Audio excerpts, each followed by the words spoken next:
Et on se retrouve today à la découverte d'un nouveau pays, la Norvège. Je me suis levée de mon très haut lit superposé. Je te laisse admirer la vue comme tu peux à travers le seul espace ouvert sur la rue. Le principal, c'est qu'on voit quelque chose, non? Après un bon petit-déj, La skincare et la chambre. C'est pour moi au final.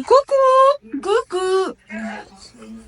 on est parti à la découverte de Oslo, notre premier arrêt. Franchement, le premier sentiment était bizarre, car on se sentait seul, mais vraiment très seul. Et regardez, il y avait personne, il n'y avait que ma famille. Bon, l'avantage, c'est qu'on était au calme. Zéro klaxon, et c'est toujours mieux qu'un amas de touristes. Le temps n'est pas au top ici, très pluvieux. Mais comme les Norvégiens aiment le dire, il n'y a pas de mauvais temps, que des mauvais vêtements. Et vu qu'on avait de bons vêtements, c'était pas si désagréable. Oh, TD du jour, cuir, gants, bien m'étouffer.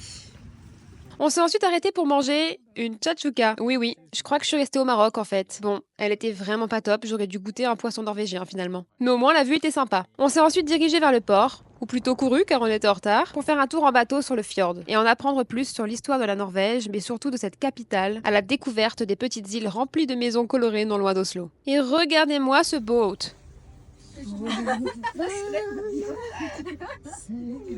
Après cette escapade au large d'Oslo, on est revenu sur la terre ferme et on a fait un peu de shopping. Le temps n'étant toujours pas à notre avantage. Solène a acheté une coque, puis une tenue de sport. On l'arrête plus. Pour enfin rentrer direction l'appartement en admirant toujours plus à travers les vitres des maisons, des bureaux et des bars. Eux, ils bossaient sur leur PC. J'avais vraiment envie de m'installer avec eux et bosser. Et eux, très concentrés sur leur partie d'échecs, dis donc. Mais du coup, c'est tout pour le débrief du premier jour. On n'a pas fait énormément de choses. On a surtout visité la ville. On s'est rendu compte de nos quartiers, des différents quartiers. C'est très simple. Tout est safe. On se sent très bien dans la rue. En parfaite sécurité, même seul. Trop seul. À un moment donné, c'était trop seul. Et puis, bah, franchement, j'ai bien aimé et je pense que je pourrais vivre ici. Je me sens bien. Voilà.